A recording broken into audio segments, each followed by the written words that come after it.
की। अभी आप सुन रहे हैं टोटल म्यूजिक की प्रस्तुति।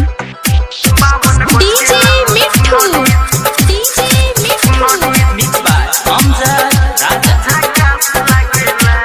के हंस के सवारी ओइली सरस्वती माई सबे कोडे चलल बाटे बिना वाली के पूजाई, सबे कोडे चलल बाटे बिना वाली के पूजाई।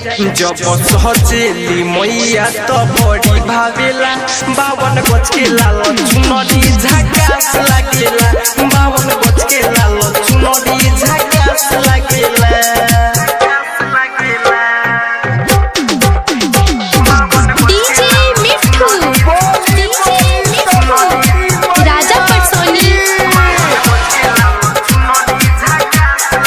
दीवाना करहारा पछियारी टोल।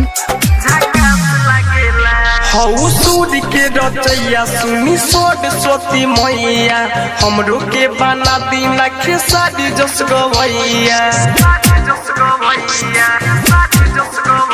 हऊ सूर्य के रचैया सुनी सरस्वती मैया, हमरो के बना दीना पवन जस गवैया। रउआ कृपा से सब कर भाग जागेला, 52 गज के लाल चुनरी झकास लागेला, 52 गज के लाल चुनरी झकास लागेला।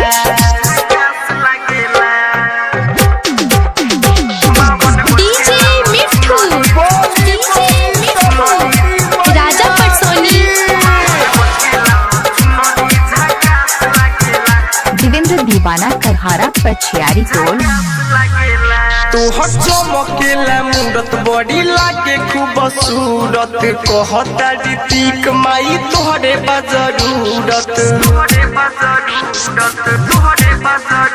तोहर चमकेला मूरत बड़ी लागे खूब सूरत, कहता ऋतिक माई तोहरे बजरूरत। लिखे संजय सने ही गीत बड़ी बाजेला, 52 गज के लाल चुनरी झकास लागेला, 52 गज के लाल चुनरी झकास लागेला। के हंस के सवारी ओइली सरस्वती माई सबे कोडे चलल बाटे बिना वाली के पूजाई, सबे कोडे चलल बाटे बिना वाली के पूजाई। जब सहजेली मैया तो बड़ी भावेला, 52 गज के लाल चुनरी झकास लागेला, 52 गज के लाल चुनरी झकास लागेला। देवेंद्र दीवाना करहारा पछियारी टोल।